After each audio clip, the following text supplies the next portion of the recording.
ओम श्री विष्णुवे नमः। नमस्कार दोस्तों, आप सभी का स्वागत है हमारे यूट्यूब चैनल पावरफुल हिंदू धर्म में। अब तक हमने आषाढ़ महात्म्य में कथा अध्याय 1 से लेकर कथा अध्याय 22 का रसपान किया है। आज हम आप सभी को आषाढ़ महात्म्य में कथा अध्याय 23 का रसपान कराएंगे, जिसमें वर्णन है सप्त ऋषि आश्रम के प्रसंग में सप्त ऋषियों के आलोक का वर्णन तथा ऋषियों की मुख से अन्नदान एवं दम आदि धर्मों की प्रशंसा। आइए रसपान कीजिए कथा का। पुलस्त जी कहते हैं कि हे राजन, अब मैं तुम्हारे लिए सप्त ऋषियों के आश्रम का वर्णन करूंगा। अत्रि, वशिष्ठ, मैं, पुलह, क्रतु, अंगिरा, गौतम, सुमति, सुमुख, विश्वामित्र, स्थूलशिरा, सर्वत, प्रतरदन, रव्य, बृहस्पति, चयन, कश्यप, भृंगु, दुर्वासा, जमदग्नि, मार्कंडेय, गालाव, उसाना, भारद्वाज, यवकृत, स्थूलाक्ष, मकराक्ष, कवर्ण्य, मेधातिथि, नारद, पर्वत, स्वगंधी, त्रिणंबु, सबल, सौम्य, सतानंद, अकृतवर्ण, मदगिरी कुमार, परशुराम, अष्टकक तथा कृष्ण द्वैपायन, ये सभी ऋषि महर्षि अपने पुत्रों और शिष्यों के साथ पुष्कर में आकर सप्त ऋषियों के आश्रम में रह चुके हैं तथा सबने इंद्रिय संयम और संतोषादि नियमों के पालन पूर्वक पूरी चेष्टकों के साथ तपस्या की है, जिसके फलस्वरूप उनमें इंद्रिय, जय, धैर्य, सत्य, क्षमा, सरलता, दया और दान आदि सद्गुणों की प्रतिष्ठा हुई है। पूर्व काल की बात है, समाधि के द्वारा सनातन ब्रह्मलोक पर विजय प्राप्त करने की अभिलाषा रखने वाले सप्त ऋषिगण तीर्थ स्थान को दर्शन करते हुए इस पृथ्वी पर विचार रहे थे। इसी बीच में एक बार बड़ी भारी सूखा पड़ा, जिसके कारण भूखे से पीड़ित होकर संपूर्ण जगत के लोग बड़े कष्ट में पड़ गए। उसी समय उन ऋषियों को भी कष्ट उठाते देख तत्कालीन राजा ने, जो प्रजा की देखभाल के लिए भ्रमण कर रहे थे, दुखी होकर कहा, हे मुनिवरों, ब्राह्मणों के लिए प्रतिग्रह उत्तम वृत्ति क्या है? अतः आप लोग मुझसे दान ग्रहण, अच्छे अच्छे गांव, धान और जौ आदि अन्न, धृत दुग्धादित रस, तरह तरह के रत्न, सुवर्ण तथा दूध देने वाली गौएं ले ले। ऋषियों ने कहा, हे राजन, प्रतिग्रह बड़ी भयंकर वृत्ति है। वह स्वाद में मधु के समान मधुर, किंतु परिणाम में विश्व के समान घातक है। इस बातों को स्वयं जानते हुए भी तुम क्यों हमें लोभ में डाल रहे हो?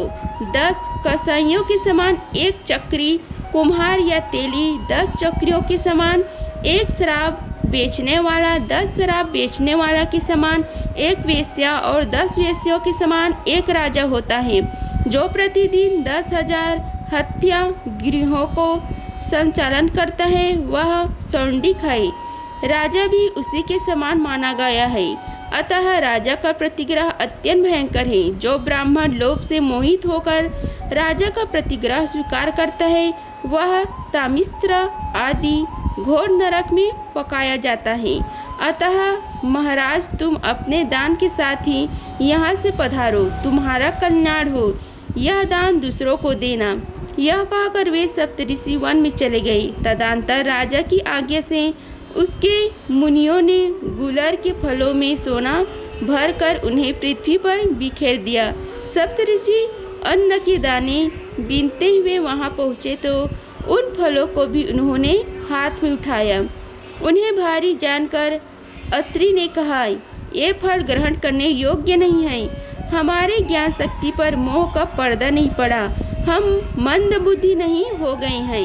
हम समझदार हैं, ज्ञानी हैं। अतः इस बात को भली भांति समझते हैं कि वे गुलर के फल सुवर्ण भरे हैं।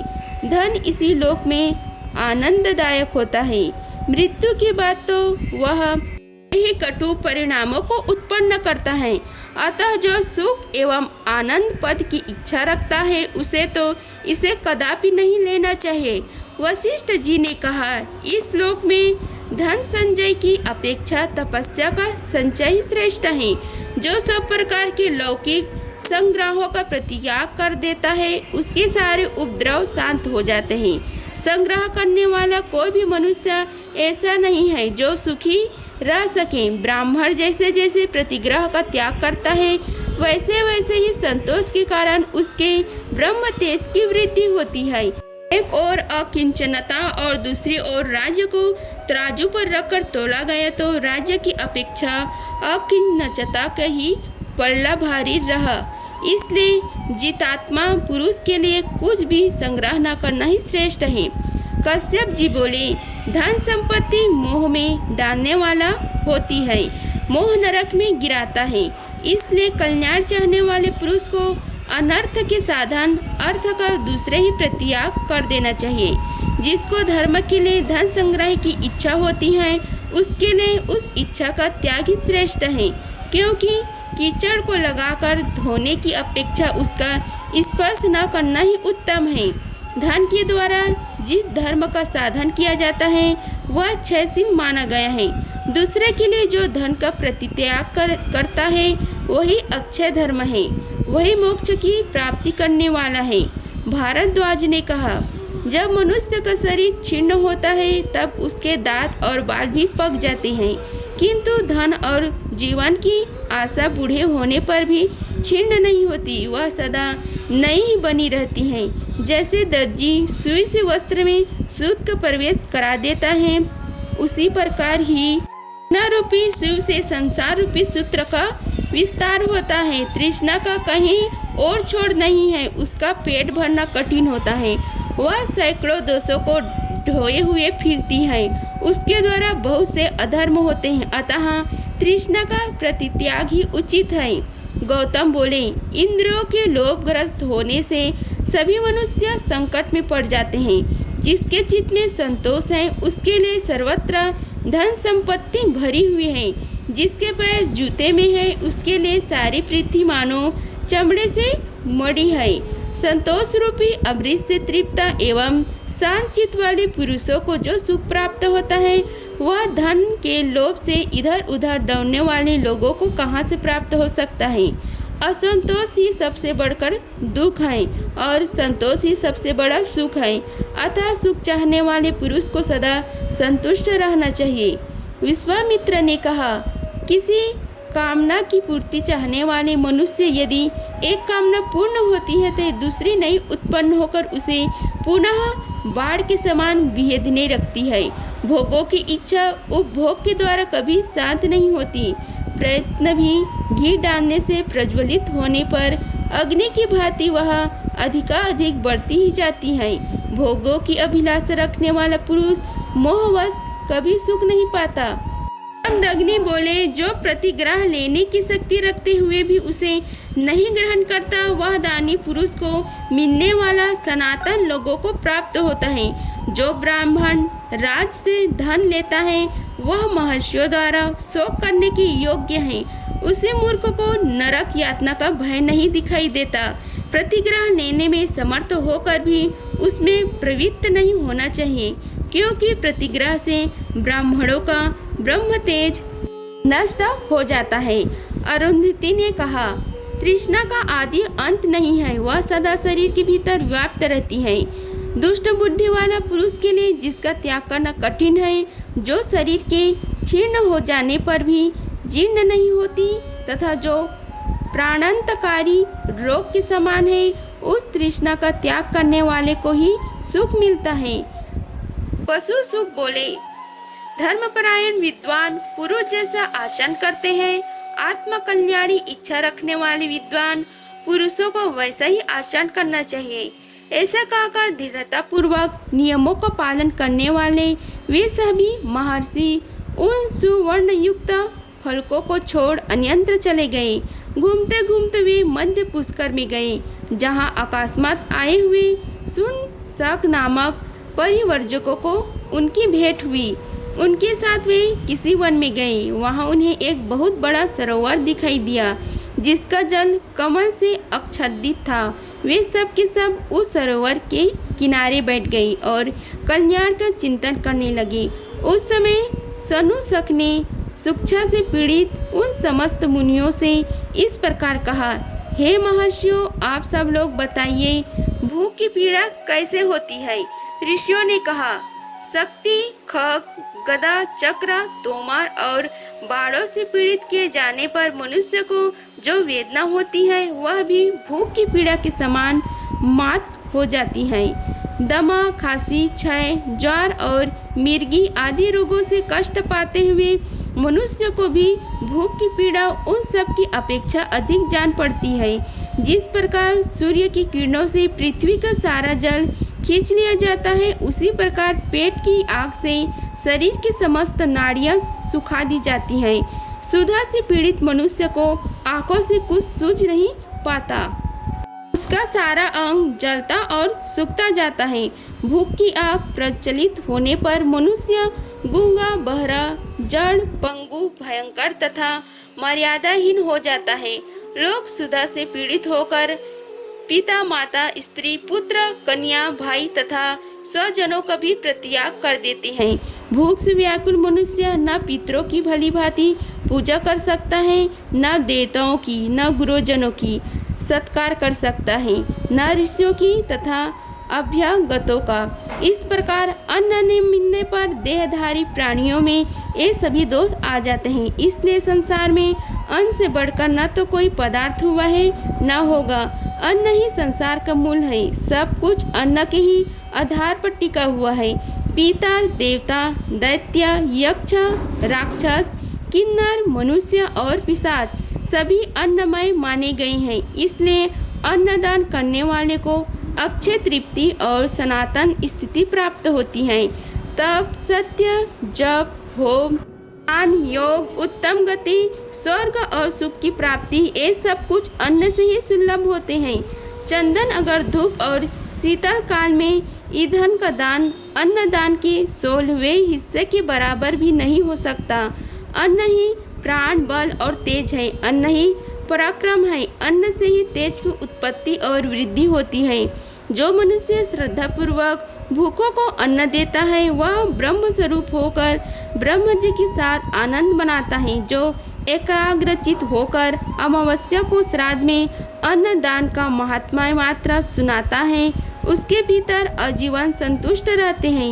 इंद्रिय संयम और मनुष्य ग्रह से युक्त ब्राह्मण सुखी एवं धर्म के भागी होते हैं। दम, दान एवं यम, ये तीनों तत्वदर्शी पुरुषों द्वारा बताए हुए धर्म हैं। इनमें भी विशेषता है। दम ब्राह्मणों को सनातन धर्म है। दम तेज को बढ़ाता है। दम परम पवित्र और उत्तम है। दम से पुरुष पाप रहित एवं तेजस्वी होता है। संसार में जो कुछ नियम, धर्म, शुभ कर्म अथवा संपूर्ण यज्ञों के फल हैं, उन सब की अपेक्षा दम का महत्व अधिक है। दम के बिना दान रूपी क्रिया की यथावत वृद्धि नहीं हो सकती। दम से ही यज्ञ और दम से ही दान की प्रवृत्ति होती है। जिसने इंद्रियों का दमन नहीं किया उसके वन में रहने से क्या लाभ, तथा जिसने मन और इंद्रियों का भली भांति दमन किया उसको घर छोड़कर किसी आश्रम में रहने की क्या आवश्यकता है। जितेंद्रिय पुरुष जहाँ जहाँ निवास करता है उसके लिए वही वही स्थान वन एवं महान आश्रम है। जो उत्तम शील और आचरणों में रत है, जिसने अपने इंद्रियों को काबू में कर लिया है तथा जो सदा सरल भाव से रहता है, उसको आश्रमों से क्या प्रयोजन। विषय साखता मनुष्यों से वनों में भी दोष बन जाते हैं तथा घर में रहकर भी यदि पांचों इंद्रियों का निग्रह कर लिया जाए तो वह तपस्या ही है। जो सदा शुभ कर्म की प्रवृत्ति होता है, वीतराग पुरुष के लिए घर ही तपोवन है। केवल शब्द शास्त्र व्याकरण की चिंता में लगे रहने वाले लोग मोक्ष नहीं होता तथा लोगों का मन बहलाने में ही जिसकी प्रवृत्ति है उसको भी मुक्ति नहीं मिलती। जो एकांत में रहकर दृढ़तापूर्वक नियमों का पालन करता है, इंद्रियों की आसक्ति को दूर हटाता है, अध्यात्म तत्व की चिंतन में मन लगाता है और सर्वदा अहिंसा व्रत का पालन करता है, उसी की मोक्ष निश्चित है। जितेंद्र पुरुष सुख से सोता है और सुख में जागता है। यह संपूर्ण भूतों के प्रति समान भाव रखता है। उसके मन में हर्ष, शोक आदि विकार नहीं आते। छेड़ा हुआ सिंह अत्यंत रोष में भरा हुआ सर्प तथा कुपित रहने वाला शत्रु भी वैसा अनिष्ट नहीं कर सकता जैसे संयम रहित चित्त कर डालता है। मांसभक्षी प्राणियों तथा अचिंद्रिय मनुष्यों लोगों को सदा भय रहता है, अतः उनके निवारण के लिए ब्रह्म जी ने दंड का विधान किया है। दंड ही प्राणियों की रक्षा और प्रजा का पालन करता है, वही पापियों को पाप से रोकता है। दंड सबके लिए दुर्जन होता है, वह सब प्राणियों को भय पहुंचाने वाला है। दंड ही मनुष्य का शासक है, उसी पर धर्म टिका हुआ है। संपूर्ण आश्रमों और समस्त भूतों में दम ही उत्तम व्रत माना गया है। उदारता, कोमल स्वभाव, संतोष, दोष, दृष्टि का अभाव, गुरु शुश्रूषु, प्राणियों पर दया और चुगली न करना, इन्हीं को शांति बुद्धि वाला संतों और ऋषियों ने 10 कहा है। धर्म, मोक्ष तथा स्वर्ग ये सभी दम के अधीन है। जो अपना अपमान होने पर क्रोध नहीं करता और सम्मान होने पर हर्ष से फूल नहीं उठता, जिसकी दृष्टि में दुख और सुख समान है, उस धीर पुरुष को प्रशांत कहते हैं। जिसका अपमान होता है वह साधु पुरुष तो सुख से सोता है और सुख से जागता है तथा उसकी बुद्धि कल्याणमयी होती है, परंतु अपमान करने वाला मनुष्य स्वयं नष्ट हो जाता है। अपमानित पुरुष को चाहिए कि वह कभी अपमान करने वाले की बुराई न सोचे, अपने धर्म पर दृष्टि रखते हुए भी दूसरों की धर्म की निंदा न करे। से आगे की कथा का रसपान हम आपको अगला अध्याय में कराएंगे। अगर आप सभी को हमारी वीडियो पसंद आई होगी तो वीडियो को लाइक कीजिए, चैनल को सब्सक्राइब कीजिए और कमेंट बॉक्स में ओम नमो भगवते वासुदेवाय लिखिए। धन्यवाद। मिलते हैं अगले वीडियो में, तब तक के लिए जय श्री राधे कृष्णा।